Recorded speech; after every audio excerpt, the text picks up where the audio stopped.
porque juntos somos y hacemos más. Probablemente hace varios años viste la película El Código Enigma. En ella se narra el papel que cumplió el matemático inglés Alan Turing, a quien vemos ahí justamente, en la carrera por descifrar los mensajes de la máquina Enigma que utilizaban los nazis durante la Segunda Guerra Mundial para cifrar sus mensajes de guerra. Bueno, pues en 1950 este mismo personaje, Alan Turing, propuso una prueba para contestar a una pregunta. ¿Pueden pensar las máquinas? En palabras muy simples, la prueba consistía en enfrentar a una persona a mensajes en lenguaje natural, producidos por un ser humano unos y por una máquina otros.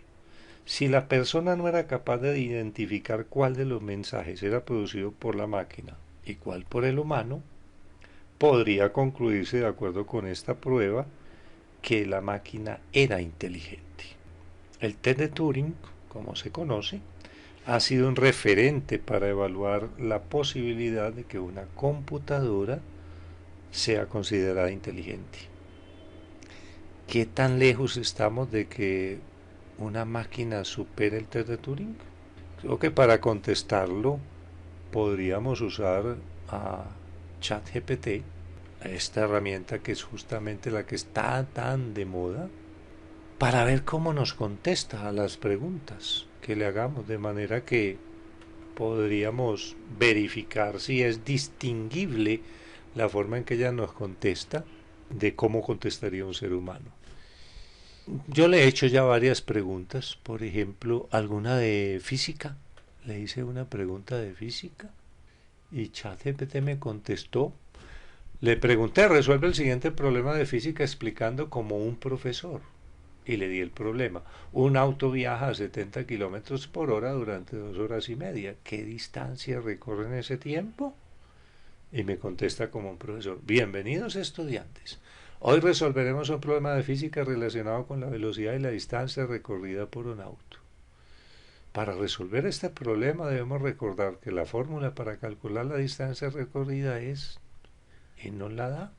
En este caso la velocidad de 70 kilómetros por hora, el tiempo 2,5 horas, entonces podemos calcular la distancia igual y hacer el cálculo.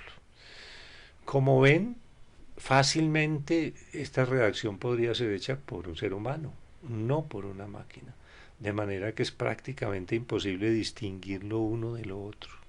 ChatGPT y estas otras inteligencias artificiales que han aparecido en estos últimos meses superan el test de Turing sin ningún problema.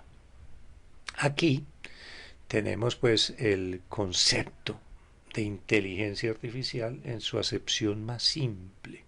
En particular a esta que estamos usando GPT se le llama inteligencia artificial generativa porque genera lenguaje. Una definición muy simple de inteligencia artificial sería algo como esto, comillas, un conjunto de sistemas que permite crear máquinas que imitan la inteligencia humana y pueden mejorar su rendimiento a medida que recogen información. Y llamo la atención sobre la segunda parte de esa definición porque me parece la más interesante y la más importante. Las máquinas dotadas de inteligencia artificial pueden aprender por sí solas.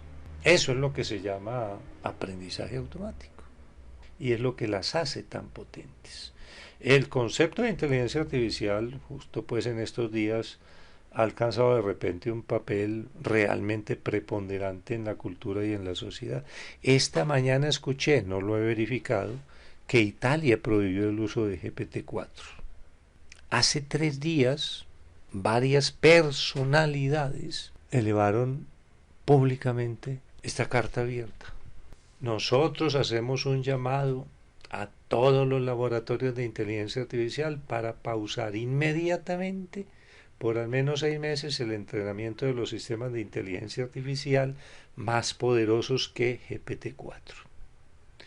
En esta petición que les estoy mostrando aquí, ya van 2.268 firmas, destacadas personalidades tanto desde la tecnología como Steve Wozniak o Elon Musk, como desde el campo de la historia o la filosofía, como por ejemplo Yuval Noah Harari, el historiador israelí, autor de varios libros muy cuestionadores y muy interesantes que les recomiendo, por ejemplo uno llamado De animales a dioses. Estas personalidades están pidiendo en esta carta abierta que se detengan los experimentos con inteligencia artificial.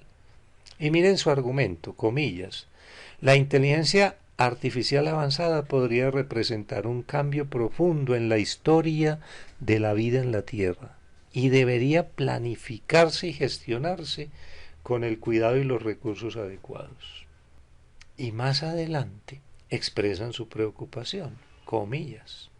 Lamentablemente este nivel de planificación y gestión no se está produciendo, a pesar de que en los últimos meses los laboratorios de inteligencia artificial se han ensarzado en una carrera descontrolada por desarrollar y desplegar mentes digitales cada vez más poderosas que nadie, ni siquiera sus creadores, puede comprender, predecir o controlar de forma fiable. Cierro comillas. Un tema preocupante en el que nos estamos introduciendo demasiado rápidamente sin analizar muy bien las consecuencias. Es una preocupación válida. No conozco todavía reacciones a esta carta, seguramente en los próximos días la habrá, pero la inteligencia artificial vino para quedarse y con toda seguridad nos va a afectar a todos de muchas maneras. En el próximo video ya empezaremos, después de haber definido hoy lo que es una inteligencia artificial grosso modo, vamos a empezar a mirar algunas herramientas específicas aplicadas en educación. Nos vemos entonces.